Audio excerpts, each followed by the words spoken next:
Hello good morning Ram Ram मंडळी. आपल्या Vanashree villa vlogs या यूट्यूब चॅनलमध्ये तुमचे खूप खूप स्वागत.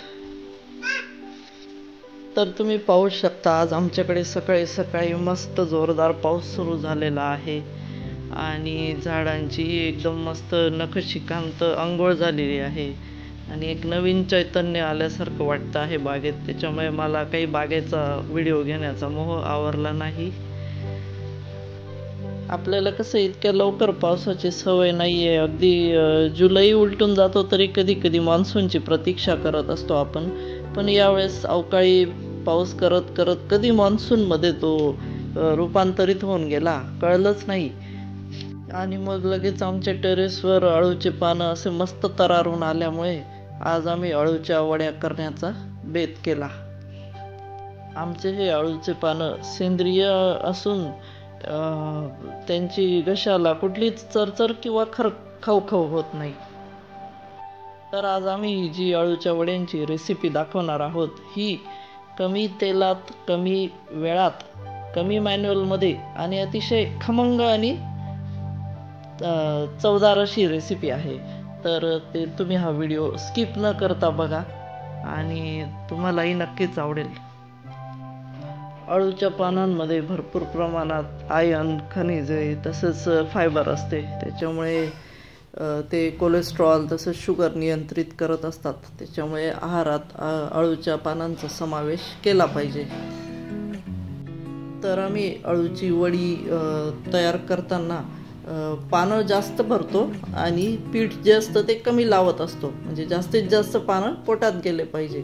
तर आता इथे हे जे पीठ लावलंय त्यात डाळीचं पीठ, मीठ, थोडंसं जिरं, ओवा, थोडीशी साखर आणि लिंबू पिळलेला आहे. तर आता हे पानांना लावून त्याच्यावर 6 पानांची एक गड्डी तयार करून ही अशी वडी आम्ही स्वच्छ दोऱ्याने बांधून घेतलेली आहे. तर मंडळी ही गाठ बांधताना मी सर्जिकल नॉट मारली आहे बरं का. आणि ही नॉट कशी असते, एकदा बांधली ती स्लिप होत नसते किंवा लूज होत नसते. तर ठीक आहे, थोडा माझं डॉक्टरकीचा मी उपयोग केला स्वयंपाकात. तर ठीक आहे, आता आपण मूळ विषयाकडे वळूया.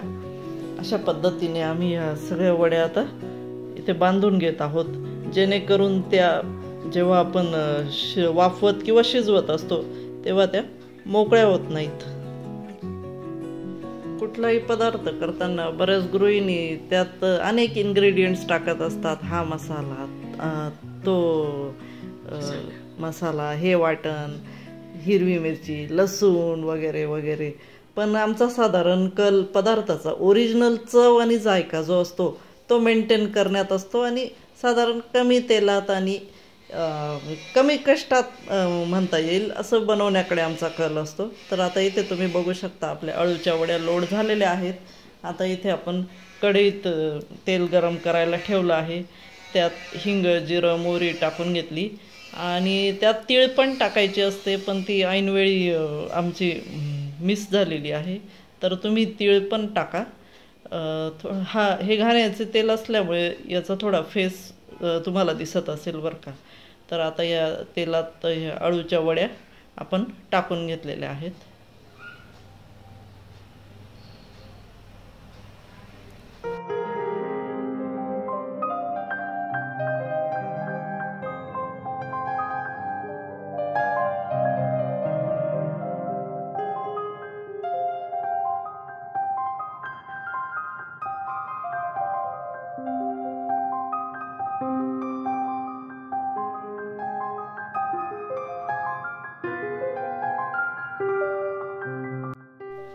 साधारण एखाद्या मिनिटानंतर ह्या उलटपालट करून घेतोय आपण.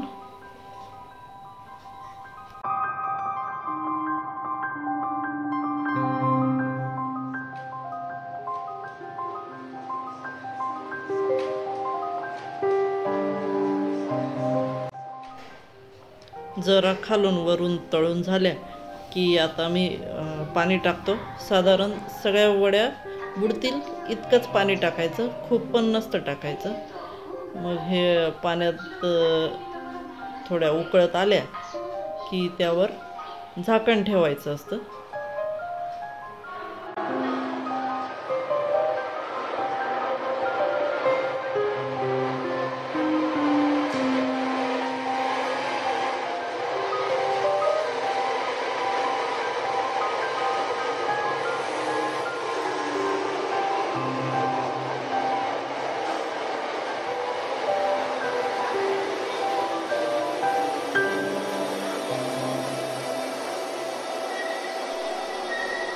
एक दोन वेळा झाकण उघडून त्यांना उलटपालटही करून घेतो.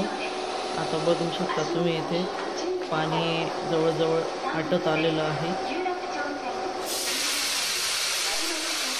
तुम्ही बघू शकता पाणी ॲड केल्यामुळे आपल्याला तेल फारसं टाकावं लागत नाही, नाहीतर अगदी या अळूच्या वड्यांना खूप तेल लागून जातं आणि तरीही ते अशा ड्राय लागतात खायला. आणि आम्हाला साधारण कुठलाही पदार्थ असा मॉइस्ट आवडतो आणि फार कोरडं खाऊही नाही, त्याच्यामुळे मग ते पुढे पचनालाही त्रास होतो आणि नंतर बद्धकोष्ठतेचाही त्रास होऊ शकतो. हे बघा आता इथे पाणी पूर्ण आटले आहे आणि मस्त अळूच्या वड्यांना तेलही सुटले आहे छान. तर आता या सर्व करण्यासाठी तयार आहेत. आता हे बघा हे ताटात आम्ही आज गिलक्याची भाजी पण केली होती. ही अळूची वडी ताटात ठेवली आहे. देण्याआधी तिचा दोरा कापून घ्यायचा. दही पण आहे. मग आता इथे आमचे जेवण वगैरे उरकल्यानंतर दुपारी थोडा आराम केल्यावर आम्ही पायनॅपलची रोपे बनवायला घेतली आहेत.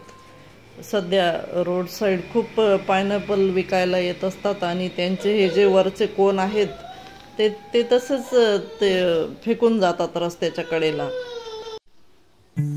तर आता इथे त्याच्या बुडाचे जे काही पानं आहेत ते आम्ही काढून घेत आहोत, जेणेकरून तिथून मुळं फुटतील. हे पानं खूप काटेरी असतात, त्याच्यामुळे ते फार सांभाळून काढावे लागतात. ते काढताना खूप हाताला टोचत असतात ते. मग कसं आहे, आता हे पावसाळा असा लवकरच सुरू होऊन गेल्यामुळे हे पण कामं पटापट आम्हाला सुरू करावे लागले. 3 वर्षापूर्वी पण आम्ही पायनॅपलचे रोपं बनवले होते आणि त्याला फळ पण लागले होते. पण मग नंतर वनश्रीमुळे 1.5-2 वर्षांपासून या सगळ्या ॲक्टिव्हिटीज बंद होत्या. पण म्हटलं यावर्षी आपण हा प्रयोग पुन्हा सुरू करू आणि यावेळेस मात्र मुळं फुटल्यावर हे पायनॅपल शेतात लावायचा माझा प्लॅन आहे.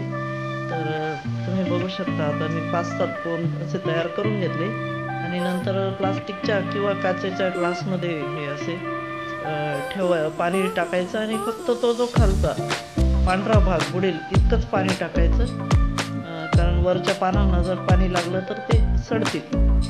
असं साधारण 2-3 दिवसात हे पाणी बदलत राहायचं आणि मग बघत राहायचं मुळं कधी येतात. आणि हे मी थोडंसं आडोशाला ठेवून दिले, जेणेकरून सावली पण राहील आणि त्याच्यावर पाऊस पडणार नाही.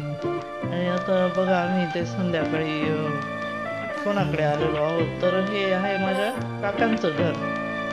काकांची तब्येत बरी नव्हती काही दिवसांपूर्वी, त्यामुळे मग त्यांना भेटायला आलेलो आहोत आम्ही आज सगळेजण. तर इथे बाहेर गार्डनमध्येच आमची बैठक जमलेली आहे. काका, काकू, भाऊ आणि वहिनी यांचं आम्ही सगळे एकत्र बसून मस्त गप्पा सुरू झाल्या. त्यांची तब्येतीची विचारपूस झाली आणि बऱ्याच दिवसांनंतर एकत्र आल्यामुळे चांगल्याच गप्पा रंगल्या आमच्या सगळ्यांसोबत. वनश्री पण तिथे छान रमली होती, कारण कसं असतं मुलांनाही सोशल एक्सपोजर दिलंच पाहिजे लहानपणापासून, जेणेकरून त्यांचे कम्युनिकेशन वगैरे सुधारतं आणि त्यांच्यात हे जे असं फोबिया वगैरे अनोळखी लोक बघितल्यावर अशा या गोष्टी निर्माण होत नाहीत. त्याच्यामुळे आता इथे सगळेच दिसत आहेत म्हणून ती पण छान रमलेली होती. तर आता काकांची तब्येतही व्यवस्थित आहे आणि सगळे आल्यामुळे त्यांनाही बरं वाटत होतं, त्यामुळे तेही छान आमच्या गप्पांमध्ये सामील झालेले होते. बाकी मग गप्पा करता करता आमचा नाश्ता चहा वगैरे पण सुरू झालेला होता.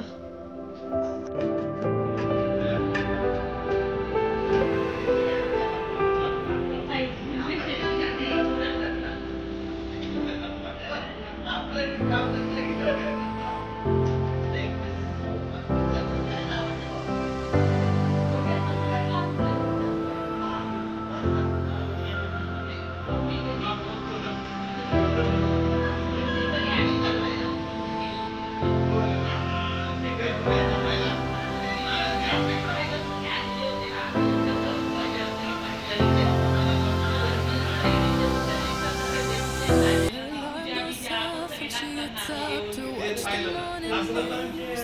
Doesn't work no more because a lot of stars but use. Drinks more lately, got pills in many different colors too. Morning light is showing, she moves the chair to look out at her view. But a shop was built right across the street. It stands by the side. बराच वेळ गार्डनमध्येच बसल्यानंतर आम्ही घरात त्यांच्या हॉलमध्ये आलो थोडा वेळ. मग गप्पा काही संपत नव्हत्या. त्यांनी जेवणाचाही आग्रह केला पण फारशा काही भुकाच राहिलेल्या नव्हत्या. काकांचे पण गार्डन छान आहे. मी आल्याच त्यांच्या गार्डनचा व्हिडिओ शूट केला होता पण तो मुद्दाम मी शेवटी ॲड करते आहे. तर बघा इथे मस्त वॉटर लिलीचे फुलं उमलले आहेत. हे अगदी 12 महिने उमलत असतात त्यांच्याकडे. चला तर मंडळी, आजचा व्हिडिओ आमचा कसा वाटला हे आम्हाला कमेंट करून नक्की सांगा.